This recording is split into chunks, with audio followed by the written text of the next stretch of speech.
And welcome, my lovely assistant.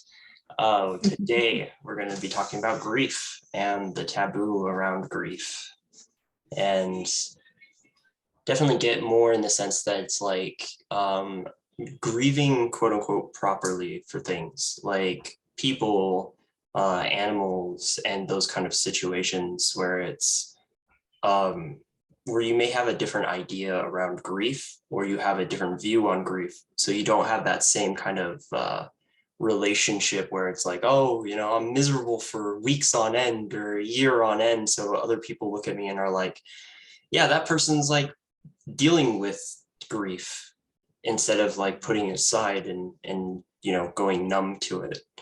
Um, yeah, definitely to like frame it even further is like I had my own relationship where somebody I knew from high school, he ended up going into the military and he wasn't seen as like mentally stable to be in that environment or to be in any environment. And he ended up dying. He ended up leaving the military base and finding himself in a mine cart and getting coal dumped on him and killed him.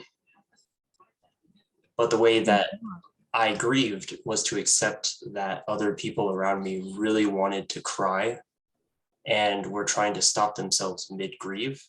But I was happy because I got to know what happened to him. Instead of it being made like totally personal, I was able to accept it and move on relatively quickly. Um, which can be seen as strange if you're like smiling after somebody tells you, they found him and he's dead. It's like, now we know what happened to him and he didn't just disappear. So that's what we're going to be talking about, is grief. Yeah, interesting. Tell me more. My sharing is for next time. This time it's for you. Like, what kind of experience have you had with grief, and how has it shaped your life in possibly a taboo way that you don't see other people do when it comes to grief? A few different things. I suppose what's arising for me is my more recent. Two people close to me have died. So my mum died 10 years ago, almost like from next month, 10 years ago. And my brother-in-law died a year and a half ago. And also, I just want to also reference, just creative ideas in a life, which I'm kind of grieving while I'm living as well. Which for me is an interesting thing. There's this feeling for me is like there's it's like almost like grieving my unlived life. And it's not like a deep grief, but there is like a reflection around things or ways in which I thought my life would be, and this certain kind of reflection on accepting what is, but also what is it still calling me, or what's still calling me to be, but not from a compensating, I got to keep being something, or this pursuit to be and make myself into something. And it's like, I let a void within myself be there without having to fill it up. It's like, can I let just, it's almost like it's a little bit of an ego grief, actually. It's like just let the space be there. Let without having to feel it, or feel like I have to make myself into something special. So I kind of feel like that's a bit of an ego grief. Interestingly enough, with my brother-in-law, he lived quite a special life. So in some ways, I feel like the grief is kind of different with him, because at his funeral, we did a ritual with his death, and it was like about 10 women around him, and So that was different, you know, to honor his life. And it was this sense of kind of going back to this kind of cyclic nature of the feminine and of the Mother Earth and of Mother. He was orphaned and taken. He was taken quite early on in his life, and there was different abuses throughout his life by men. So it was my sister, you know, his wife, really wanted to have the feminine kind of honor his life in a very kind of sacred way. So that kind of process was really very reflective and healing. And also, what I want to say is that afterwards, and it continues on, there's something about his life and his legacy that is living on in me. So it feels more of a spiritual understanding. It's like somehow there's something in his dying that there's a seed being planted in me to kind of carry on something that he was working on. And I have felt this before, where you, like, as a creative, as an artist, sometimes there are some kind of themes and things that you work with as a creative that you feel like you're picking up threads where someone else left off. So even though it's not like, doesn't look like direct grief per se, but it's a way in which process loss and transference, and because it's like loss of the physical, but there's some kind of spirit or spiritual widening or expanse, and it's not to make the grief better. It for some people it happens, like when my mum died, I didn't feel like she was around, kind of like I didn't feel like her spirit was around. I hadn't felt that for a long time until more recently. You know, or occasionally something will happen, or a song or a memory might come up or something like that. I mean, I still cry, and when there's that reflection of my mum, and it's not like we had a great relationship, but it was enough. But we were very close, of course, because I worked with her and I was her carer for the last bit of her life. And I felt like there was, an unspoken connection in, when you think of parents, they only want the best for you, regardless of how it kind of comes out or how it kind of, like, she kind of felt like she always wanted to give me what was best for me, and I kind of wanted to help her and tell her what was best for her. So it's like, somehow it's kind of like you're always missing the boat because you're always kind of trying too hard or something. So, so it sounds like you relate to that. And alarm's going off. So, but interesting, when after it was that last week when she was alive, I was helping her go to the toilet or something. Anyway, it was very humbling, and I kind of felt like it was the first time that we're kind of on the same page of love. And that was kind of special. It's like there wasn't the trying anymore. It's hard to receive love. That's what I'm finding. It's really hard to receive love. And no matter how much someone loves you, it's hard to receive it. So when they're not there anymore, it's almost like whatever love that they had is kind of being received, even when they're not there. So, it does feel like quite a more of a spiritual, energetic process that happens when they're gone. And I know that rings something for me, that sometimes it's hard in the physical, but when they're gone, you're processing what was and wasn't there. And you feel the love that's present, even though it was hard to receive.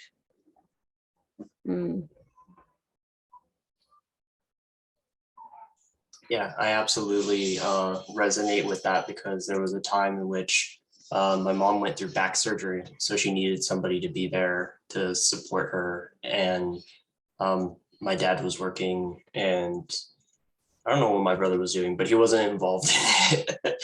So I was there helping make sure the surgery spot along her back was clean and taking care of it and everything like that. And yeah, it was a very humbling experience, but also to the point of that recognition that sometimes when you're really wanting to help somebody else, they want to help you too. And yeah, the missing of the boat, I've just got off my boat and I've come back. It's kind of like the those cliche scenes of the man or woman like running back to the person that they love, but they're like gone already. And it's like that person instead actually went to the airport to catch them, and they came back to the wherever that person was staying, and they just missed Yeah, it's like love's never on time. yeah. I definitely get it more as like it's that resonance sort of thing, because yeah, like that pouring from an empty cup kind of idea comes up too, is like when you can stand in it and you know what your value is and what you're going for, then it will be easier to make that connection or bridge. Otherwise you're just like near missing near missing your mark just by a little bit. And yeah, that's like come up quite a few times in my journey where it's like, oh yeah, you're focused, but you're just off by that much. So it's just like now you're over Okay.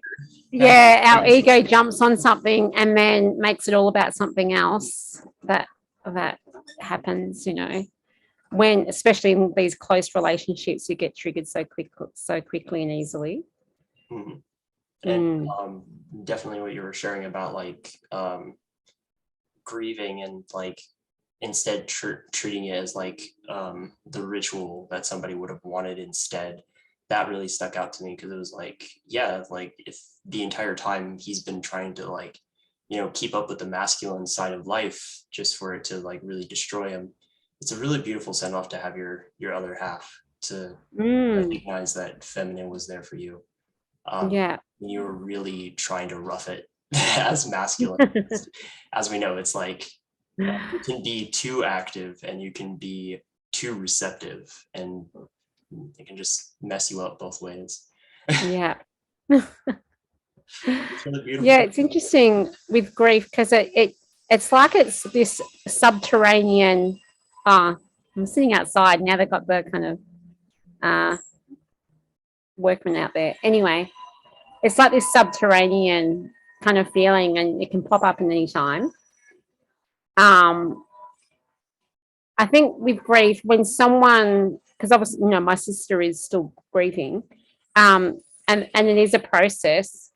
When I'm just thinking, like, as in a society, sometimes we don't ask the person who's grieving, how's it going, because there's different there been different stages. Like, a lot of people come to someone who's grieving and you don't know what kind of experience that they've had, so you're being sensitive to that. Because for me, when my mum died, like, it was actually a really amazing experience, and I was, obviously crying a lot for the release and the loss of that death, but it was like,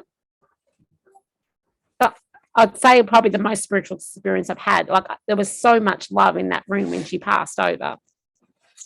So it was truly, so it was a very enlightening experience. It was very hard. Like, there was so much love in that room. Like, it was like incredible. So when I spoke to people about it, it was a more elevated sense of talking about the power of love, when we pass over, and the ultimate let go, when you actually watching someone take their last breath. It's like, that is letting go. I was like, fuck this other shit. It's like, but that is letting go. Holy fuck, how brave that someone can do like that. We all got to come to that point of taking our last breath. It's like, wow, like, incredible, absolutely incredible.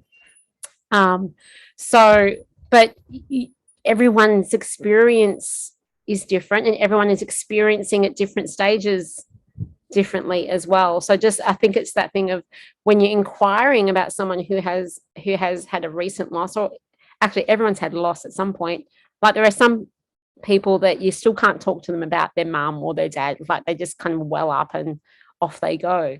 So it it's it sometimes it just stays in a certain kind of place, for some people. And it takes a long time to have an evolution of what that of the gift of their living has on your life and how we integrate it. Something really interesting my sister said. She said, "Oh, it's not like my husband's died and I want to move on. It's like I somehow need to integrate the journey that we've had together into my life." And so, like, it's not like, oh, I just move on or I let go, or it's not that for her. There is a certain level of integration, and I think it's also about the person that he is as well, because he was on a mission in his life. He worked with a lot of homelessness, and the unloved people of society in a way, and so that was kind of his mission, and he spent a long time doing that, in crisis situations. So there is something about his mission, about his spirit that is kind of somehow integrated or seeded within us, that were within the people that were close to him. Yeah. Yeah, that's really interesting. Because that idea of like being able to integrate what that person has been like kind of been about and what it brought out in you is actually really an interesting way of looking at grief as well. Because it's like it's not always bad times like with another person. Sometimes that light, the person that they are, it like comes through really strongly. So it will impact your life because it will teach you something.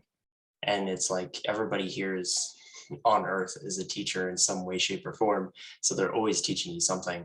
And yeah, definitely grief as a teacher has been like one of those that I reflect with really deeply, is like, because it's not always what it looks like. It's just what we make about it, rather than like sitting with it and being okay with the fact that, or accepting the fact that we've gone through grief. Like there's going to be that point where you're just going to be like, man, this really sucks. I wish this person was here. I wish I could really talk to this person and like have that connection to know that they're all right. Because there's also that aspect of death where it's like the death of something, or when something comes to an end, you don't really know how to grieve it properly all the time, because it's like it almost seems like it was too soon. Like in a good number of cases, it's like whether you're creating or whether it's a family member or a friend, it's like sometimes it just is abrupt because you wouldn't expect it from this person or expect it of this project that you feel so passionate for, and it's just gone. Just one day it's there, the other day it's gone. And yeah, that's also something that's just like there's so much to learn about grief, and like what's your relationship with that part of it. It's like the moment it's there and then one moment's gone. Yeah, it does definitely reel in this feeling of life is precious, but we don't always live like that. And it's not like you're living with every, like in a hedonistic way and, living life to the full, or it's just we do go into these forgetfulness of, that we have a long time. And really, it's not that long at all, but it's enough. It's enough for whatever it is that we need to do. And the other thing I wanted to say about that is it is in, or for me, I think particularly when my mum died, it's like, because I was caring for her, we was like in the lounge room. I had this thing where we're like, she had her chair, I had my chair, grandma was in her chair. So, we all had our own kind of chairs. So it's almost like I wanted to see her chair empty for a while. It's like there was something about seeing it empty that was, it's like I needed to see it empty. It's like I didn't want anyone else to feel that chair. It's like it was her chair, and it's she's not there, but it needs to be empty. So there was something about that the disappearance of the physical, in that kind of felt important to kind of see and witness. And then afterwards, I kind of had this feeling of, there's definitely a wave of like, what is it that I want to do? And I want to have more fun. That was one thing that my mum said to me, actually. It's like, I wish I had more fun. I think she meant more kind of more sex when she was young, because I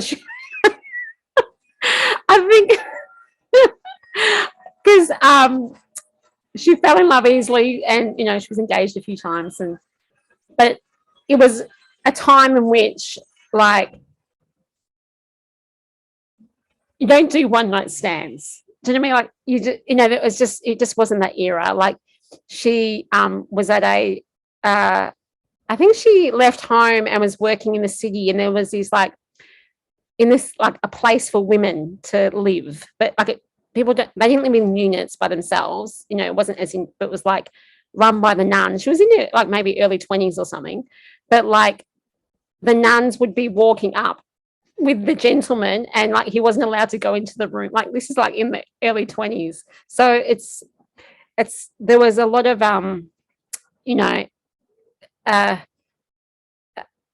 obviously, religion had a big part to play in the consciousness of what one could and couldn't do and what was okay. And I mean, that's, coming out of that taboo of where we are now, of how we allow ourselves to enjoy our life and what that means for us. So so it's something about after that, I was like, I need to have more fun. So, but I'm still working out what that is. What that is for me. Yeah, like what's on the other side of fun? Because definitely sex being a good contributor to like that idea of what we consider fun, and having that opportunity to just be with people, but not necessarily like want to root yourself to that person, because potentially it's more fun to be with them in a sexual capacity than it is a marriage capacity. But yeah, there's nuns walking around. Oh, men aren't allowed in women's rooms. You're not allowed to hold space together. Yeah, definitely. That was early. Yeah. I'm talking way back. Oh yeah, it's way back. Yeah, it's such a beautiful contrast, because the one thing we don't do is like play fool, because it's like and I mean fool as in FULL rather than fool FOOL. But we do have that attitude around how much do we contribute to the life that we're living, and like what does it mean to really contribute fully to like what we're going for. Is it heart-based? Is it in the moment? Is it really engaging everything that you want?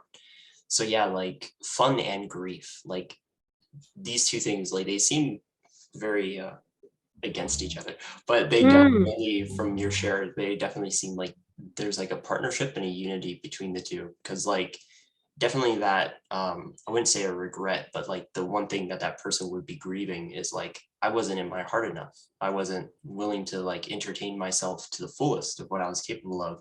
I didn't act like a fool in public. FOO. I didn't act like a fool in public and like, streak down the street, when I really wanted to. And there was like that urge to really do it. And it's just, it counterbalance back to like, so how are you going to have fun? And how is that going to reflect on the grieving process? Like there's like the old traditions of grieving where everybody has like a day-long parties. I think it was like more, that might be like more Viking from what I get, is like they had parties, like they, you light the boat on fire and then everybody's drinking and celebrating that person's life. It's definitely not something that I see very often, but I'm pretty sure it still happens where people, take a moment to really celebrate the fact that this person was alive.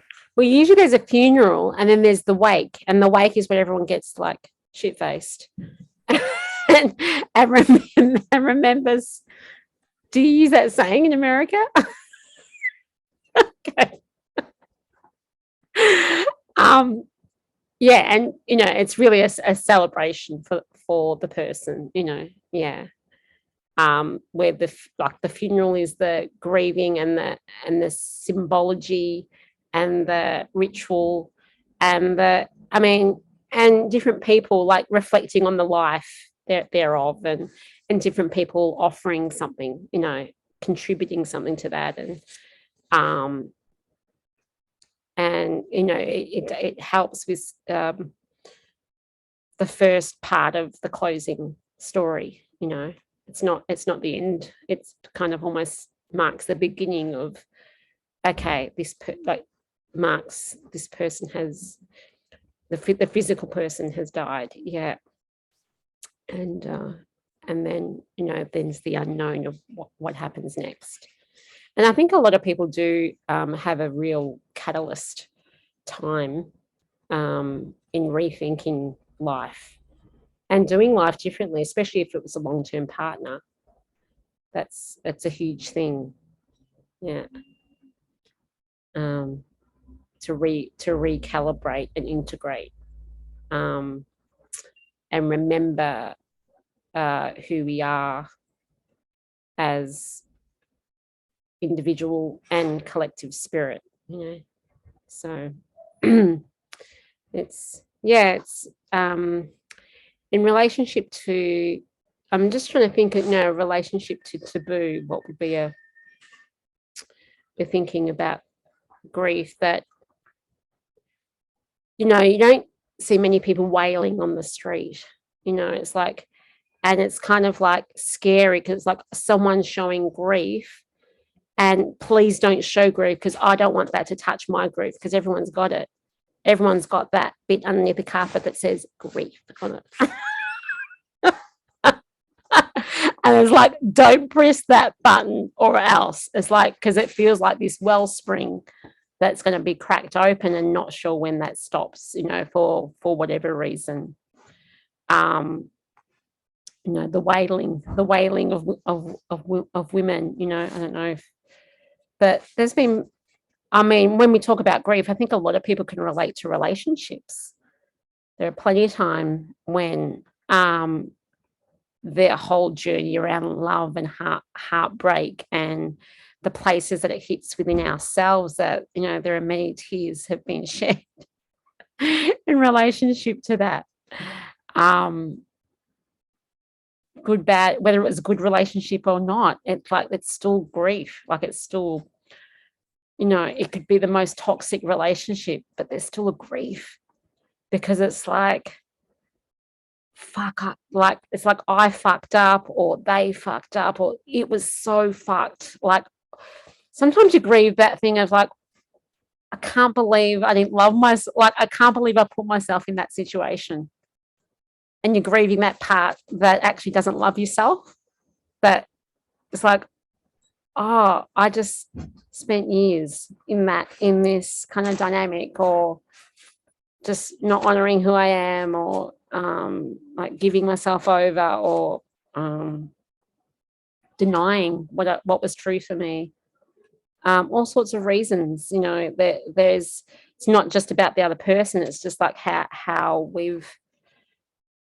it's almost like what we've done to ourselves, in relationship, So yeah, there's been, I remember times sitting in the car bawling my eyes out like a fucking crazy howling thing. So, and sometimes it propels us to it. The stages sometimes it does provide a catalyst or a propeller into the next thing. Sometimes it throws us into another dysfunction. It's like, oh, well, fuck you, I'm going to go and sleep with 3 guys and whatever, like do something outrageous, which can be cool, no judgment. And then but it's still, sometimes you perpetuate the same heartache. You're perpetuating the kind of like you're hitting on the same wound. Or for other people, it's like they working out, or what is it that I want, because we give ourselves over to relationship. I don't know if it's masculine feminine thing, or it's just, this giving over of ourselves to relationship. I mean, I know for me, it's I abandon myself in relationships. So it's like when I come into a relationship, I abandon myself. So then when things fall to shit, it's like there's the grief. It's like, whoa, what did I just do? Like I left myself all over again. No wonder I feel rejected, because I rejected myself. I felt like I wasn't okay to be me. I feel like I had to be something else. It's painful.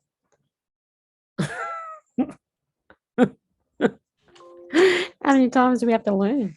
Definitely want to reflect on that one, that spot right there, because that's like a super juicy spot for taboo, is like, because sometimes the thing that you're grieving is like, it's an extension to like the life that you're living inside of you as well. Like all of that heart-based stuff, like all the things you're stuffing down and not touching on, as you touched on, is like, you've rejected yourself in the relationship. So like, you're no longer pursuing an actual relationship. You pursue the rejection of yourself outwardly because you already did it inside. And yeah, I definitely have that relationship around grief where I've neglected myself in a relationship because it was about the other person, wanting to be the helper and putting myself last. So it's like, yeah, again, it comes back to that pouring from an empty cup. You're not touching on what it is you really want in the relationship. So like, of course it's not going to happen because you've already checked out. You're gone. What part of you wanted to be there is just like, no, I'm not going to be there because like that's going to be painful if they don't like what they see about me. If I show up authentically, maybe they don't want me. And yeah, it goes back to like the way people live their lives and the moments that they interact with grief. It's like sometimes it takes losing someone or something in order to bounce back that reflection of like, you do have time for yourself. You have time for yourself now. You lost something and you recognize that the loss is possible now. So like that's like the inevitability of life, is like eventually you're going to die. Spoiler alert. Eventually you're going to die.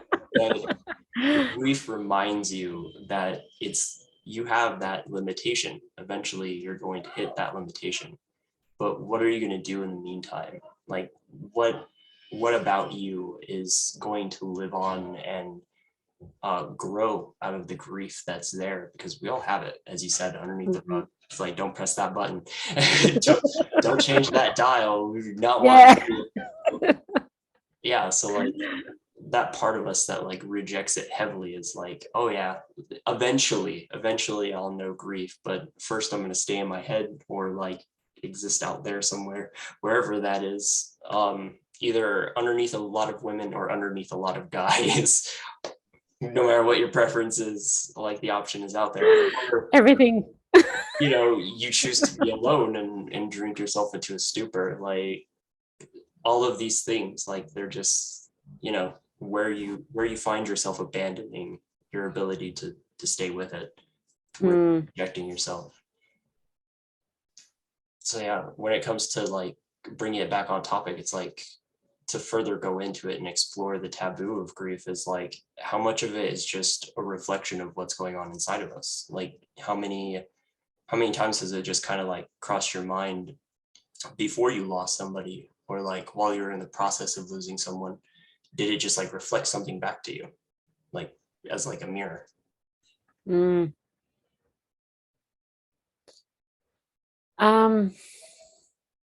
Yeah. Interesting to come back to. I know, I feel like there's this thing of coming back to ourselves, like what you just touched on. And because I also think about unrequited, I think of in my life, falling into these cycles of unrequited love. So I fall in love with people that it's kind of taboo to fall in love with. So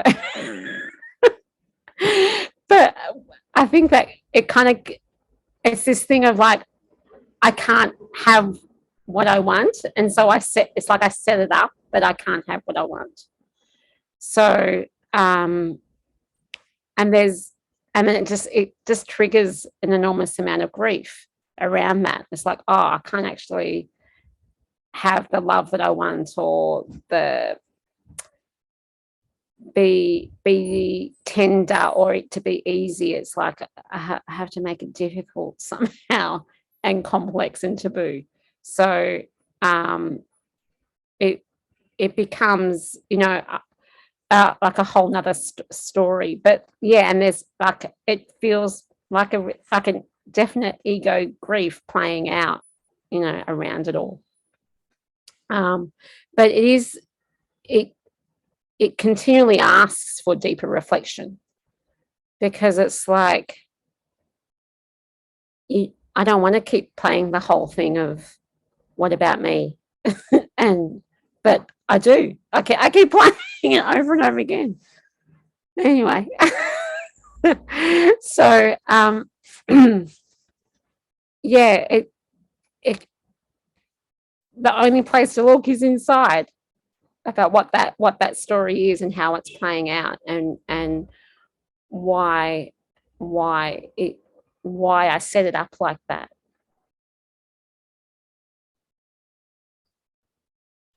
Yeah, we definitely have that relationship where it's like you're kicking your own ass. And it's always on that level of like, it's a reflective thing, right? It's always like, oh yeah, like of course I can get involved in somebody else's business because it's not my business. My business is too fucked up. I don't want to touch that. That's you can literally look at it like, man, what's your greatest fear is like knowing yourself in a way, because like to yourself you're also like, you're your own grief too, because it's like, oh, I look this kind of way, my hair is this kind of way, and sometimes my smile is fucked up. Like sometimes I wake up and my eye starts twitching, like those considerations is always like, we're grieving ourselves all the time around like imperfection, our wants and needs, desires not being fulfilled. And it's like, damn. It really does. Sometimes it takes recognizing somebody else coming to terms with the grief that they've had, and like you said, like having that last breath to just really let it go, because again, it's the ultimate let go. When everybody talks about letting it go, that's letting go. That's letting go. Go. And yeah, definitely want to touch on like the taboo of creation around grief, because I'll definitely share like my own is like, anytime that I'm feeling particularly perturbed, messed up about my creation, I immediately isolate myself and I will just give up on creating altogether. And it's like, if I can't do it and get the right way to create off the bat and nobody shows up, it's like, oh yeah, I'm already alone, might as well isolate myself further. Might as well really be alone. Yeah. Like, I'll really be alone. To really take in my grief and wallow in it. So yeah, definitely want to touch on that. Yeah. And I know, I feel like it continually comes back to this sense of, like, you touched on it. It's like the hardest thing is to be ourselves, because we're always grieving this part that says, I'm not like I need to be like this to be loved, but I'm not like that. We have this thing. So it's like this constant grief of, oh, we're not getting love, so we have to be a certain way. But because we're not that certain way, like for example, I have to be enough. Like, so I have to be smart, more intelligent. I have to have more money. I have to be skinnier. I have to be sweeter. I have to be more forthright. I have to be more confident. All these things. It's like, oh, I have to be more of these things to be loved and to get what I want.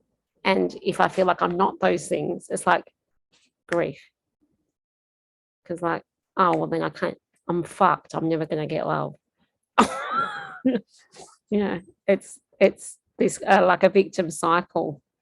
that kind of begins to play out, and then we prove it to ourselves, in some way, in different ways. But then, I used to write these little intimate books. I called them intimate little books. And they were just like literally that small. And I just would write little stories on them. And one of them was Love Comes to Open. And it's like, but I don't know, that just kind of came to mind because it's this thing of like, you feel like you have to be all these things to love. And then love just comes knocking on the door of like, oh, didn't have to do anything. It's just like, oh, well, here it is. Oh, okay. I haven't even done my hair yet. Yeah. And it's actually a really sweet book because it is that reminder. It's like you don't have to, because the thing was, you don't have to open to love. Love comes to open. Yeah. So yeah, I think it's just, I think I've been fucked up by hanging around too much new age jargon. But I'm like, I'm not open enough. I'm fucking open it all be. It freaking reminds me of like open-mindedness and that like quote that William uses where it's like, yeah, if your mind is too open, it'll fall out. Like but yeah, I love everything that you touched on for that because it's like absolutely like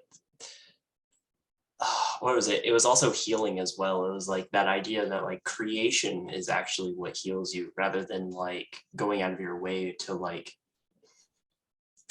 heal yourself as the only intent that you're going for. And it just doesn't pan out that way because it's like, okay, if you're healing, that means you constantly are in pain or you constantly have something going on with you rather than you just being like, okay, yeah, I'm limbless and I've got a tongue to like scratch out art and I've got paint. And you make that your life and you create and you realize that you get more and more, of what it is that you really wanted, limbless or not.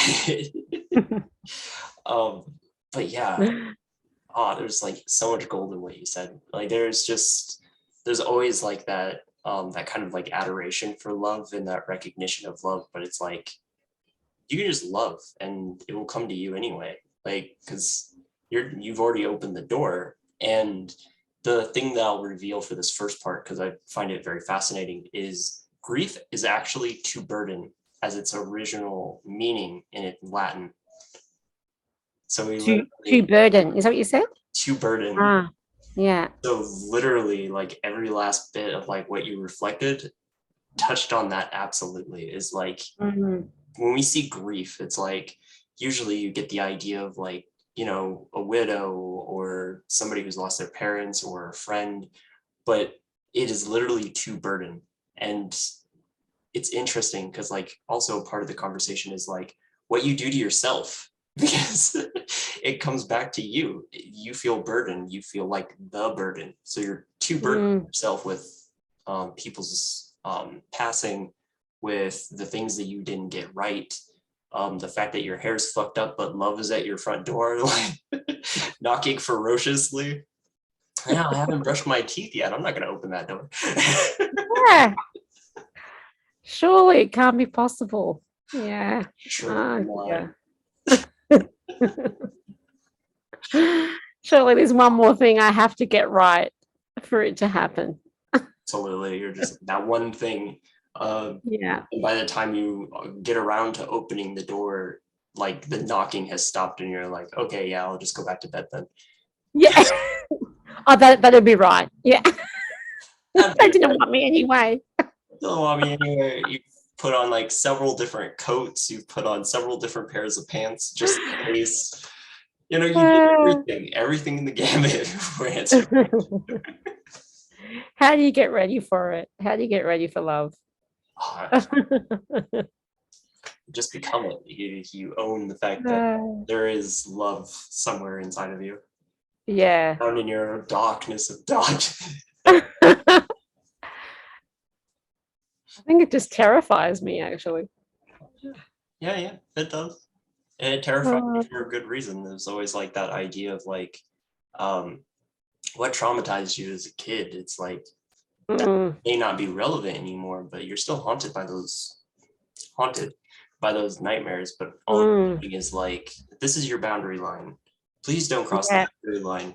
The closer you yeah, get, the louder it tells you that you are yeah, yeah. the boundary It's line. like, Please it's like stop. I'm a nice person, but you'll feel the boundary. I You're can tell doing you. too much right now. You gotta back up.